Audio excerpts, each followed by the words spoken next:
جناتي صبرا سننسى الفقاد في جناتي إن الحمد لله والصلاة والسلام على رسول الله أما بعد কখনো চিন্তা করেছেন কবরে আপনার সঙ্গে কি ঘটবে? কখনো ভেবেছেন আপনার মৃত্যুর পরবর্তী দৃশ্যগুলো কেমন হবে? কল্পনা করুন, আত্মীয় স্বজন ও পাড়াপড়শিরা আপনাকে অশ্রুসিক্ত নয়নে বিদায় জানাচ্ছে। তাদের মুখে আপনার জন্য উচ্চারিত হচ্ছে রহমত ও মাগফিরাতের দোয়া। তারা বলছে, আল্লাহ তোমার কবরকে জান্নাতের একটি বাগান বানিয়ে দিন। অবশেষে আপনাকে একা ফেলে সবাই চলে যায় যার যার পথে। আপনি একা শুয়ে আছেন। এমন সময় দুজন ফেরেশতার আবির্ভাব হয়। তারা আপনার পাশে এসে বসেন, শুরু করেন প্রশ্নোত্তর পর্ব। সুনান আবি দাউদ ও মুসনাদ আহমদে বর্ণিত একটি সহিহ হাদিস এসেছে, ফেরেশতারা এসে আপনাকে বসাবেন, আপনাকে প্রশ্ন করবেন, মান রব্বুক, তোমার রব কে? আপনি যদি মুমিন হন আপনি উত্তর দেবেন, রব্বি আল্লাহ, আমার রব আল্লাহ। তারা আবার জিজ্ঞেস করবেন, মা দীনুক, তোমার দিন কি? আপনি উত্তর দেবেন, দীনি আল ইসলাম, আমার দিন ইসলাম। তারপর ফেরেশতারা আবার জিজ্ঞেস করবেন, মা হাযার রাজুলুল্লাযী বুইসা ফীকুম, তোমাদের কাছে প্রেরিত লোকটিকে? আপনি উত্তর দেবেন, হুয়া রাসূলুল্লাহ সাল্লাল্লাহু আলাইহি ওয়াসাল্লাম, তিনি রাসূলুল্লাহ সাল্লাল্লাহু আলাইহি ওয়াসাল্লাম। এমন সময় আসমান থেকে একজন ঘোষক হাঁক দেবেন, সাদাকা আবদি ফাআফরিশুহু মিনাল জান্নাহ ওয়া আলবিসুহু মিনাল জান্নাহ ওয়াফতাহু লাহু বাবান ইলাল জান্নাহ, আমার বান্দা সত্য বলেছে, তোমরা তার জন্য জান্নাতের বিছানা বিছিয়ে দাও, তাকে জান্নাতের পোশাক পরিয়ে দাও, তার জন্য জান্নাতের দিকে একটি দরজা খুলে দাও। এই দরজা খুলে দেওয়ার পর আপনার কবর জান্নাতের সুঘ্রাণে ভরে যাবে। আপনি শুয়ে শুয়ে জান্নাতের সুমধুর দৃশ্য প্রাণ ভরে অবলোকন করতে থাকবেন। তারপর আপনার সংকীর্ণ কবরকে দৃষ্টিসীমা পর্যন্ত বিস্তৃত করে দেয়া হবে। তারপর আপনি নিয়ামত রহমতের একটি সুন্দর উপলব্ধির ভেতর দিয়ে যাবেন। সহসা জাহান্নামের দিক থেকে একটি দরজা খুলে যাবে। আযাবের লোমহর্ষক দৃশ্যে আপনি ভয়ে শিউরে উঠবেন। আপনাকে বলা হবে, উনজুর ইলা মাকআদিকা মিনান নার আবদালাকাল্লাহু বিহি মাকআদাম মিনাল জান্নাহ, এই দেখুন, এটি ছিল জাহান্নামে আপনার স্থান, কিন্তু আল্লাহ তাআলা এর বদলে আপনাকে জান্নাতের একটি স্থান দান করেছেন। অর্থাৎ জাহান্নামের বিভৎস দৃশ্য দেখিয়ে আপনাকে বলা হবে, আপনি যদি বদ আমল নিয়ে আসতেন তাহলে আপনার স্থান হতো এই জাহান্নাম, কিন্তু আপনি যেহেতু নেক আমল নিয়ে এসেছেন, আল্লাহ আপনাকে জাহান্নামের বদলে জান্নাত দান করেছেন।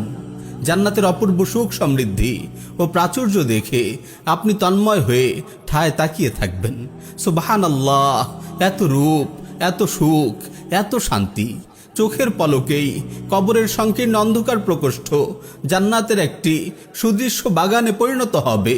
কবরের এই বাগানে শুয়ে শুয়ে আপনি জান্নাতের দৃশ্য অবলোকন করবেন আর দ্রুত কিয়ামত চলে আসার তামান্না করতে থাকবেন, যাতে এই কবরের জগৎ পেরিয়ে পরম সুখের ঠিকানা জান্নাতে পাড়ি জমানো যায়।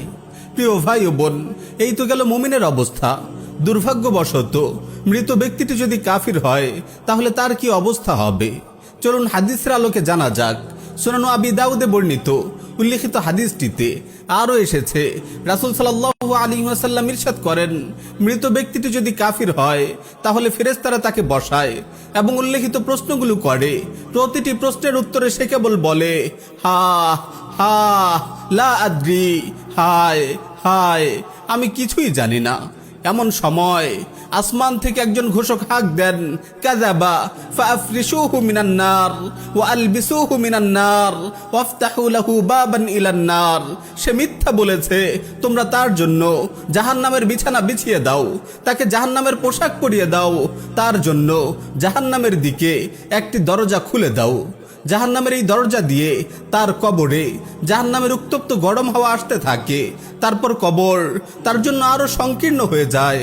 এমনকি কবর তাকে এমন চাপ দেয় যে তার এক পাঁজরের হাড় অপর পাঁজরে ঢুকে পড়ে। তারপর তার কবরে অন্ধ বধির এক ফেরেশতাকে নিয়োগ করা হয়। তার হাতে একটি লোহার হাতুড়ি রয়েছে। এই হাতুড়ি দিয়ে যদি পাহাড়কেও আঘাত করা হয় তা ধুলোয় পরিণত হবে। এই ভয়ঙ্কর হাতুড়ি দিয়ে ফেরেশতা তাকে আঘাত করতে থাকেন। ফলে সে এত বিকট শব্দে চিৎকার করে যে মানুষ ও জিন ব্যতীত পূর্ব থেকে পশ্চিম পর্যন্ত পৃথিবীর সব মাখলুকই তা শুনতে পায়। ইয়া আল্লাহ, ইয়া রহমান, আমাদের এমন কঠিন মুসিবত থেকে হেফাজত করুন। প্রিয় ভাই ও বোন, ঘড়ির প্রতিটি টিকটিক আওয়াজ আমাদেরকে মৃত্যুর কাছে নিয়ে যাচ্ছে। চলে যাওয়া প্রতিটি দিন, হারিয়ে যাওয়া প্রতিটি রাত আমাদেরকে কবরের দিকে হাঁকিয়ে নিচ্ছে। রাত দিনের এই পালা বদল প্রতিদিন আমাদের স্মরণ করিয়ে দেয় আমরা কবর পথের যাত্রী। জীবন্ত মৃত্যুর দিকে এগিয়ে যাওয়া কয়েকটি কদম বই কিছুই নয়। কবরই আপনার জীবনের শেষ মঞ্জিল। কখনো ভেবে দেখেছেন কেমন হবে আপনার কবর? আপনার সঙ্গে কবরে কি ঘটবে? প্রিয় ভাই, আজও হয়তো কিছু সময় আছে আপনার হাতে। এখনো হয়তো আপনার সুযোগ আছে তাওবা করার। এখনো হয়তো সুযোগ আছে ঘুরে দাঁড়াবার, শেষ রাতের নির্জন প্রহরে ফুপিয়ে কাদার। এখনো হয়তো সময় আছে অনুতাপের অশ্রুতে গুনাহের জঞ্জালগুলো সাফ করার।